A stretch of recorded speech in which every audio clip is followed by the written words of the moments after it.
Hello viewers and welcome to my channel CCM Drummer. My name is Matthew Jackson, and in today's video I'd like to respond to a gentleman by the name of Jeremy Riddle.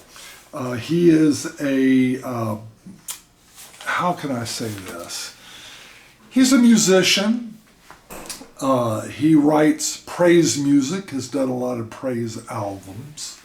And he made a statement that I would like to respond to. About a year ago, on March 7th, 2023, I uploaded a video responding to Chris Tomlin. Now, in that video, I responded to a 53-second soundbite that was on a video. I think it was published on TikTok, but I can't remember. But the difference between my response to Jeremy Riddle and Chris Tomlin is Jeremy Riddle's statement was actually published in his book. He did a book. He wrote a book entitled The Reset. It was published in 2020. The subtitle of the book is Returning to the Heart of Worship and a Life of Undivided Devotion. Okay, and I'll specifically be responding to a couple of paragraphs that he wrote on page 98.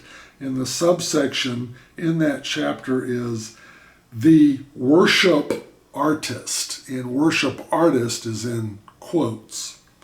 And it's just two paragraphs. The whole piece is 210 words that I'll be responding to. But before I do that, please, if you haven't yet subscribed to my channel, please do that. Also like, share, make comments. And also, if you could be so kind as to watch my video all the way to the end, so that way it will enhance my viewer duration, and that in turn will enhance the profile of the video and of the channel, help me grow my channel, so I'd appreciate it. And I promise I will try to keep this video as interesting as possible, so you'll want to see it all the way to the end. Anyway, so let me get to work here. Now, how this came about, let me give you a little bit of background. Somebody somewhere took what Jeremy Riddle wrote in that one little subsection of his book and posted it on Facebook.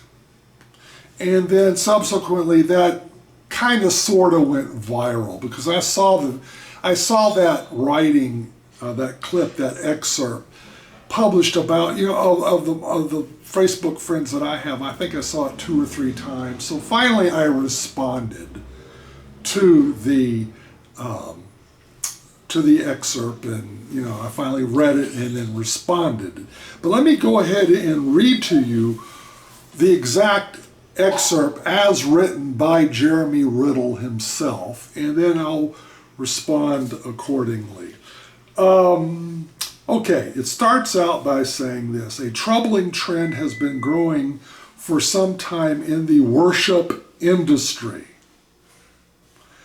We have been increasingly intermixing things that do not belong together and should have always remained separate and distinct. Worship leaders are not performing artists, and nights of worship are not concerts. And yet, in this regard, we continue to intentionally and unintentionally marry what is sacred with what is common. Okay, so let me stop right there and just comment on the 2 sentences that I've recited so far. Now, for those of you who don't know me, I have a problem calling worship music. Okay. The better term for worship music would be praise music. So when he said, been growing for some time in the worship industry, really worship is not an industry because by definition worship is a posture and attitude, and it's kind of hard to industrialize a posture and attitude. But the phrase that he should have used there is praise music industry. If you want to say there's a praise music industry, yeah, I'll agree with you on that. And also, same thing with worship leaders or worship pastors. I really have a problem using that phrase because worship leaders are not leading in worship. They're leading in singing. They're leading in praise. If you want to call them song leaders or praise leaders, then that's fine. But calling them worship leaders, no, I'm sorry. That's not going to fly. Nights of worship, if you want to call them nights of praise, that's perfectly fine, but I have a problem calling them nights of worship unless you're actually worshiping. Now, if you're really worshiping according to the true biblical definition of what worship really means, then yeah, you could call it a night of worship, but these when you're singing praise songs, it's not the same thing. So let me just get that clear. Now, I don't know where Christians, evangelical Christians in particular, get the idea that praise musicians and people who are leading the singing in praise in church or wherever, I don't know where people get the notion or the idea that they're not performing artists. That is totally ridiculous. They are performing artists just as any other. I live about 4 or 5 blocks away from an amphitheater, outdoor amphitheater, here in Brazil, in Hortolândia. And they have concerts there all the time. They have samba concerts, rock concerts. They've got concert bands that play the more traditional kind of stuff. And then you have, on occasions, you'll have a church that will come out and set up their PA system, and they will play a series of praise songs out in the open amphitheater, open to the public, okay? And a lot of that activity resembles what many of you would call a night of worship, because they would be singing songs, because people who go to that church and other Christians would come to hear that band play their praise songs, and they would sing praise songs with the band. And it was an extended set, probably 5, 6, 7, 8 songs, maybe 9 or 10, something like that. It was an extended set, more songs sung there than at your typical church service, where they usually do maybe 3 to 5 songs per set. Okay, so and you would see them raise their hands, praising the Lord while they're singing the songs. Now, I would not call that worship because they're not bowing or kneeling or laying prostrate on the ground, okay? But they are praising. So I think the biggest problem is a lot of evangelicals don't have their terminology straight. When they use the word worship, they should be using the word praise, because praise more aptly fits and describes the activity. Okay, so yeah, stop calling it worship. Now, when I responded to the message in Facebook, one of my friends reposted that. I even said in the comments, if Jeremy Riddle actually knew what worship was, he wouldn't be calling himself a worship leader or a worship pastor. Okay, so so let me move on here to the next section in his writing here. He says, worship is holy. Worship is unto God. Worship is for his pleasure and his pleasure alone. Now that I agree with 100%, but me and Jeremy agree on that for 2 different reasons. And here's the second sentence I want to read, it cannot coincide with a night of entertainment on behalf of people. This is an unholy coalition as marrying a worship leader with our definition of a performing artist. So again, he's got this mental block, Jeremy does, that a worship leader or a song leader or praise leader, as I would say, cannot be a performing artist. So let me just put it to you this way. When I went to see the samba concert and the rock concert at the amphitheater, a song leader or a praise leader is just as much a performing artist as someone who's performing samba and singing samba music or rock music at the amphitheater. They're both performing artists, okay? So it's not whether or not a praise leader is a performing artist. I think there's no question that he's a performing artist. The difference is who the artist is performing for. If you're a Christian and you're leading people in praise songs and praise, you are performing for the Lord. The Lord is your primary audience, where if you're doing rock, samba, or whatever secular styles of music you're doing, you're performing before the audience that you're singing to, that's right there in front of you. That's the difference. The difference is the focus, who you're performing for. Okay, so in both cases, they're performing artists.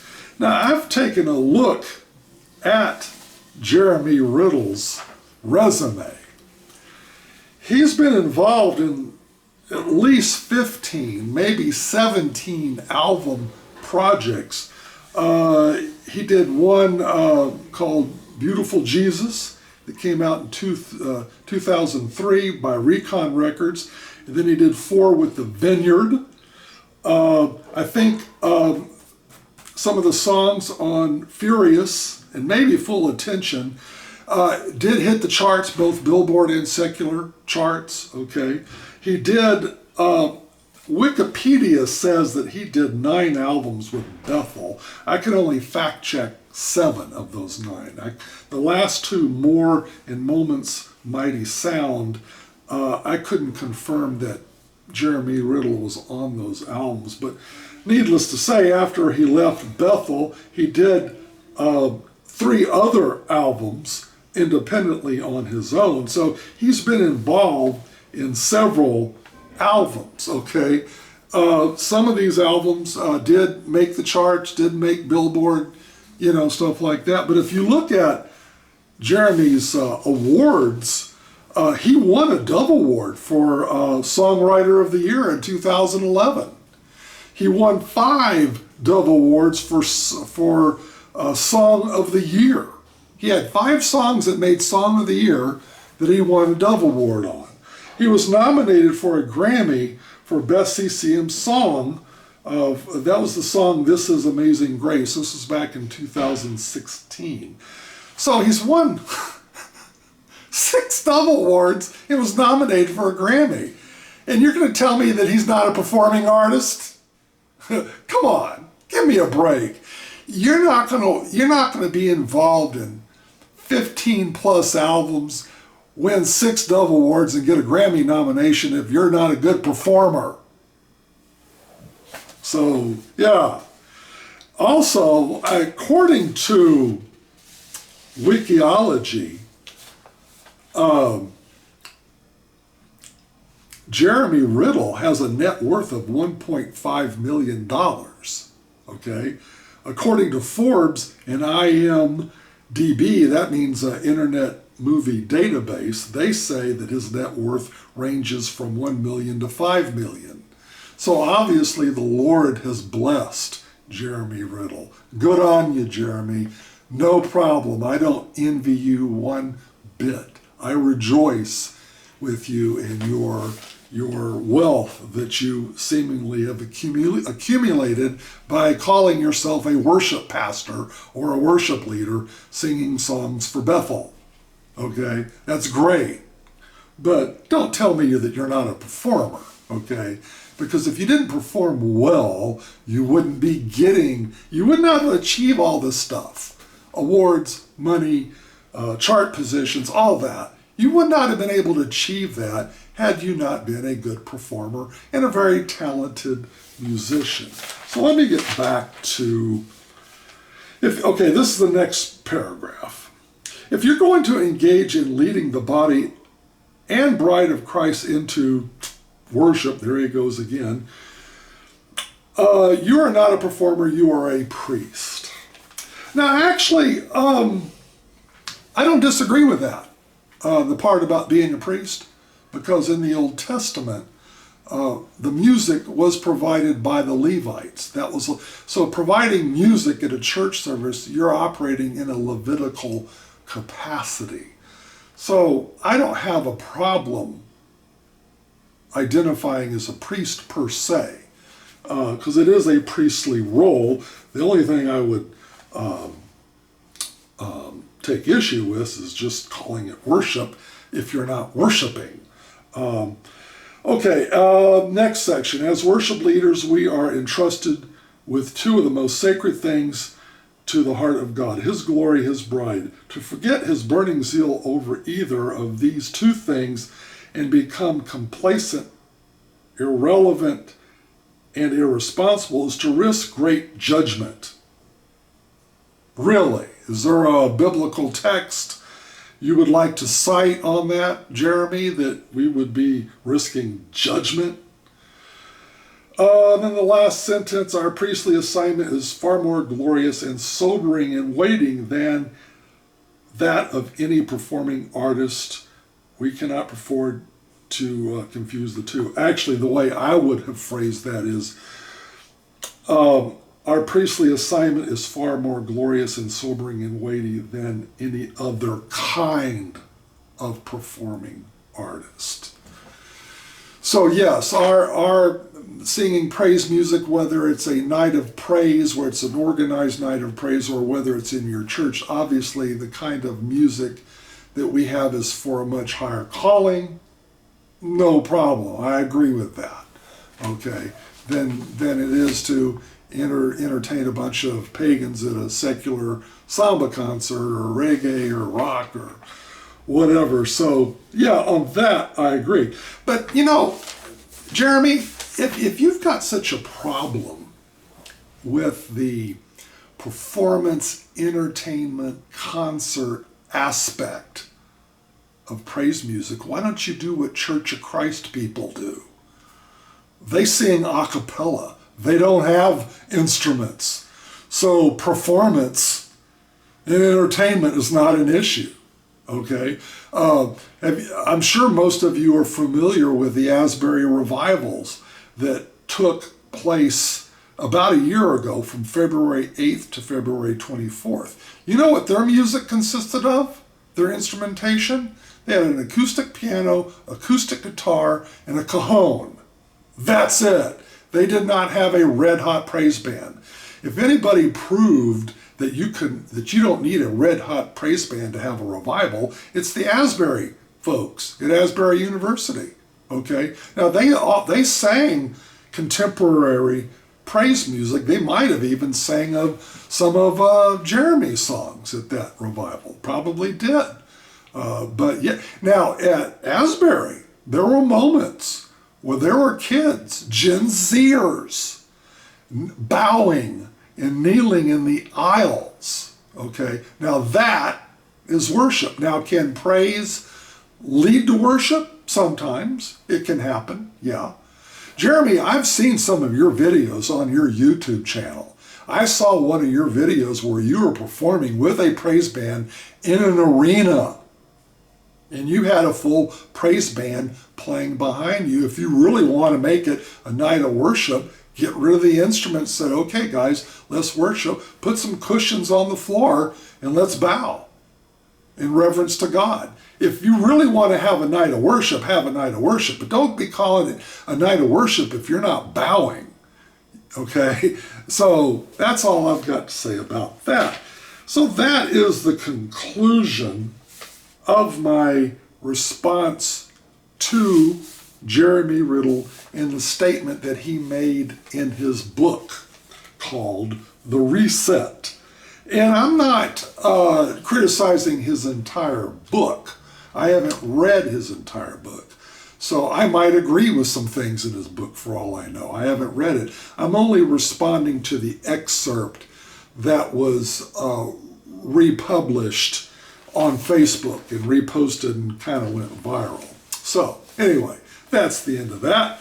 I thank you for watching, and God bless you. And again, feel free to subscribe, like, share, and comment. Thank you, and God bless.